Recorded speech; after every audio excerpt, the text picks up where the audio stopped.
नमस्कार होम्योपैथिक मित्रों, रेस्टोनाइज होम्योपैथी की तरफ से मैं डॉक्टर श्यामल किशोर स्वर्ण केसेस की श्रृंखला में आज का केस 38 वर्षीय एक पुरुष रोगी का है। पुरुष रोगी ने बताया कि डॉक्टर साहब मुझे इंडाइजेशन की तकलीफ़ है, गैस की तकलीफ़ है, सिर दर्द की तकलीफ़ अक्सर हो जाती है। ये तकलीफ़ तो बहुत दिनों से है, लेकिन मैंने कोई ख़ास इलाज नहीं करवाया। लेकिन आजकल तकलीफ़ ज़्यादा होने लगी, इसलिए मुझे चिंताएं भी ज़्यादा होने लगी। मैंने पूछा कि इसको लेकर के चिंता की क्या बात है। बोले डॉक्टर साहब ये पता नहीं चल रहा है कि क्या तकलीफ़ है पेट में, किस लिए इतना ज़्यादा गैस हो रहा है, क्यों इतना पेट फूल रहा है। इसको लेकर के मुझे ज़्यादा चिंता हो गई है। और जब पेट फूल जाता है तो बहुत ज़्यादा दर्द होता है और दर्द से मैं बहुत परेशान हो जाता हूँ। मैं बोला कि कैसे परेशान हो जाते हैं। बोले ये जब तकलीफ़ होती है तो शरीर में बेचैनी हो जाती है और मैं बहुत परेशान हो जाता हूँ और इसके लेकर के मुझे बहुत ज़्यादा चिंता हो गई है। मैंने पूछा कि चिंता क्या हो गई है। बोले चिंता इस बात की है कि आखिर है क्या, ऐसा तकलीफ़ तो मुझे कभी नहीं था। और इधर 1 महीना के अंदर मैंने कई डॉक्टर को बता दिए। उसके पहले तो मैंने कोई दवा नहीं करवाए थे, लेकिन 1 महीना में मैंने कई डॉक्टर को बता दिए, लेकिन सभी लोग कुछ अलग अलग बोल रहे हैं। एक्सरे में या सोनोग्राफी में कोई बीमारी भी नहीं आ रही है। इसलिए मुझे ज़्यादा चिंता हो गई है कि आखिर ये है क्या। और डॉक्टर भी ठीक ठीक बता नहीं रहे हैं कि ये तकलीफ़ क्यों हो रहा है। पहले ऐसी तकलीफ़ कभी नहीं था, इसलिए मुझे ज़्यादा चिंता हो गई है। मैंने पूछा कि और क्या तकलीफ़ है। बोले सिर दर्द हो जाता है, खाना पाचन ठीक से नहीं होता है, पेट हमेशा गड़बड़ रहता है और कब्जियत तो रहती है, लेकिन कब्जियत से क्या इतनी तकलीफ़ होती है क्या। पेशेंट ने पूछा कि डॉक्टर साहब आप बताइए आपको क्या लगता है, क्या ये कब्जियत के चलते है या इंडाइजेशन के चलते है या क्या तकलीफ़ हो सकता है। डॉक्टर साहब मैं तो इसको लेकर के काफ़ी चिंतित हो गया हूँ, क्योंकि ऐसी बीमारी तो मेरे लाइफ में कभी मैंने नहीं देखा था और मैंने कभी किसी को देखा भी नहीं कि इस तरह की तकलीफ़ होते हुए किसी को। मैंने पूछा कि ये तकलीफ़ कैसे घटता बढ़ता है, तो उन्होंने बताया कि खाने के बाद तकलीफ़ और ज़्यादा बढ़ जाती है, बाकी तकलीफ़ ऐसे कम रहती है। खाने के बाद या लैट्रिन साफ़ नहीं होती है तो ये तकलीफ़ और ज़्यादा बढ़ जाती है। मुझे मालूम ही नहीं चल रहा कि आखिर ये बीमारी है क्या। डॉक्टर को भी पूछा तो उन्होंने भी कुछ खास नहीं कहा कि ये बीमारी क्या है। डॉक्टर साहब आप बताइए आपको क्या लग रहा है। मैंने बोला कि आप बताइए इसके बारे में, इसके बाद मैं बताऊंगा कि ये बीमारी क्या है। डॉक्टर साहब नहीं आप बताइए, मुझे तो चिंता हो रही है, ये डर लग रहा है कि अंदर है क्या, कुछ चिंता वाली बात तो नहीं है। अगर कोई चिंता वाली बात है तो मुझे बता दीजिए, क्योंकि जब तक मुझे मालूम नहीं चलता तब तक मेरी परेशानी और ज़्यादा बढ़ रही है। मैंने बोला कि ऐसी कुछ बात नहीं है, कभी गैस से भी ऐसा होता है।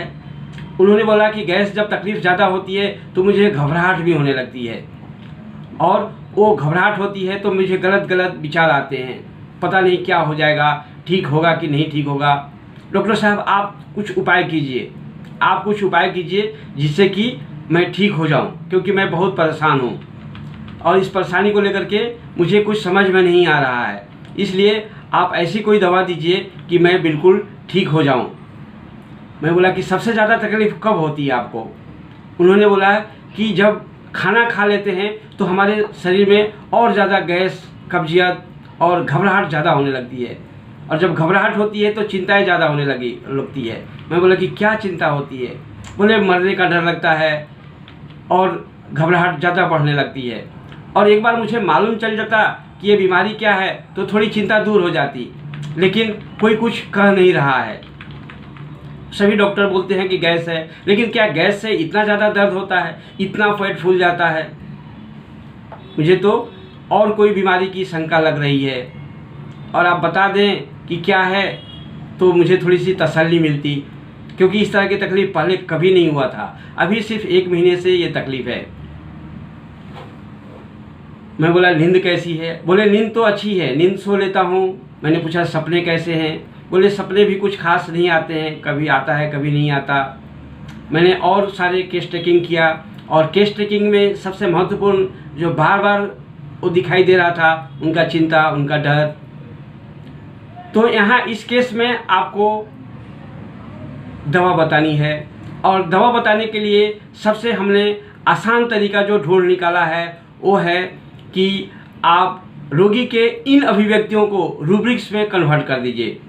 ये हमने नहीं टेक्निक निकाला है, लेकिन ये हमारे जो गुरु लोगों ने इन टेक्निक को बताया, हमारे होम्योपैथी के पहले जो ये काम प्रैक्टिस कर रहे हैं उनके अनुभवों से मैंने बहुत कुछ सीखा है। और उन्होंने बताया कि होम्योपैथी में प्रिस्क्रिप्शन का सबसे आसान तरीका है कि रोगी के इन अभिव्यक्तियों को रिपर्टरी के रूब्रिक में कन्वर्ट कर दीजिए, और रूब्रिक्स में कन्वर्ट कर देंगे तो जो कंप्यूटराइजेशन से या उन रूब्रिक्स को एक साथ इकट्ठा करेंगे तो जो कॉमन मेडिसिन आएगी वही उस पेशेंट की मेडिसिन होगी। ज़्यादातर हम रोगी के माइंड या मानसिक अभिव्यक्तियों के आधार पर दवा चुनने की तकनीक को सीख लिए हैं, और इस तकनीक में हमारा प्रिस्क्रिप्शन और आसान हो गया है। इसी तकनीक को हम सिस्टमेटिक सीखने के लिए हमने एक कोर्स भी शुरू किया है। ऑनलाइन वीडियो के द्वारा हम जूम एप्लीकेशन पर सारे केसेस को एक एक करके डील करते हैं। एक एक केस को हम व्हाट्सएप ग्रुप में, टेलीग्राम ग्रुप में केस भेजते हैं, रूब्रिक्स भेजते हैं। सारा चीज़ों को व्यवस्थित एनालिसिस करते हुए हमने एक ऑनलाइन क्लास की शुरुआत किया है। आप चाहें तो उस क्लास में जुड़ करके इस कोर्स को पूरा कर सकते हैं। नीचे दिए गए नंबर पर मुझे व्हाट्सएप कीजिए।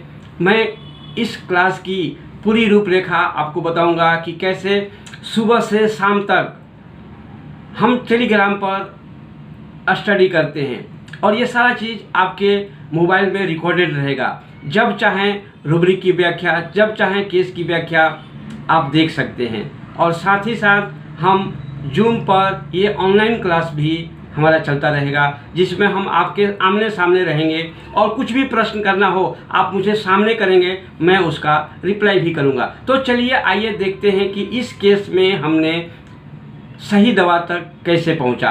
तो सबसे पहले जो रोगी बार बार कह रहा था वो था कि डॉक्टर साहब मुझे तो चिंता हो रही है कि आखिर ये बीमारी है क्या, क्योंकि जो मुझे मालूम नहीं चल रही कि ये है क्या। यहाँ एक रूब्रिक है, एंजाइटी इन द डार्क।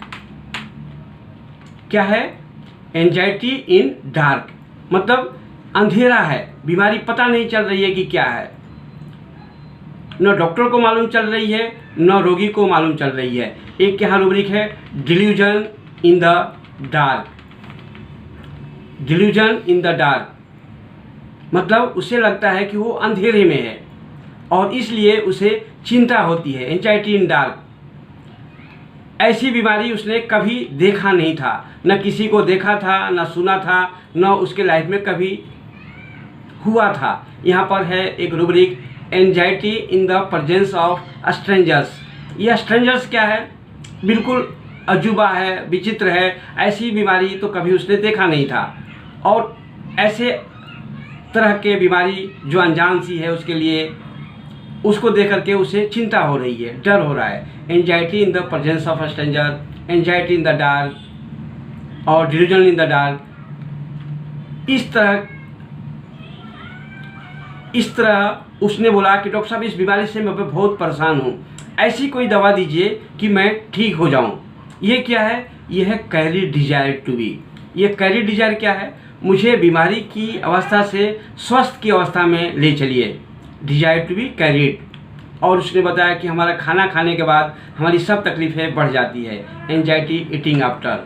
इन सभी रूब्रिकों के आधार पर मैंने उसको कार्बोवेज दिया था, और कार्बोवेज रिपीटेड डोज में एलएम पोटेंसी में शुरू में दिया था 30, फिर बाद में एलएम पोटेंसी दिया। उससे ये बीमारी उसकी पूरी तरह से ठीक हो गई और आज बिल्कुल ठीक है। तो इस तरह से हम देखते हैं कि रोगी के इन अभिव्यक्तियों को रूब्रिक्स में कन्वर्ट करके हम सही दवा तक आसान से पहुंच जाते हैं। और इन्हीं आसान तरीकों को, easiest method of homeopathic prescription को स्टेप बाय स्टेप सीखने के लिए जो हमारा ऑनलाइन कोर्स है, आप सभी के लिए काफ़ी बेहतर होगा। हमने कुछ उसके लिए फ़ीस निर्धारित किया है और जो लोग फीस देने में असमर्थ होते हैं उनके लिए भी हमने एक सुविधा दिया है कि जीवन में चाहे कभी भी वो पैसा दें, लेकिन इस कोर्स को अभी ज्वाइन कर सकते हैं। धन्यवाद, नमस्कार।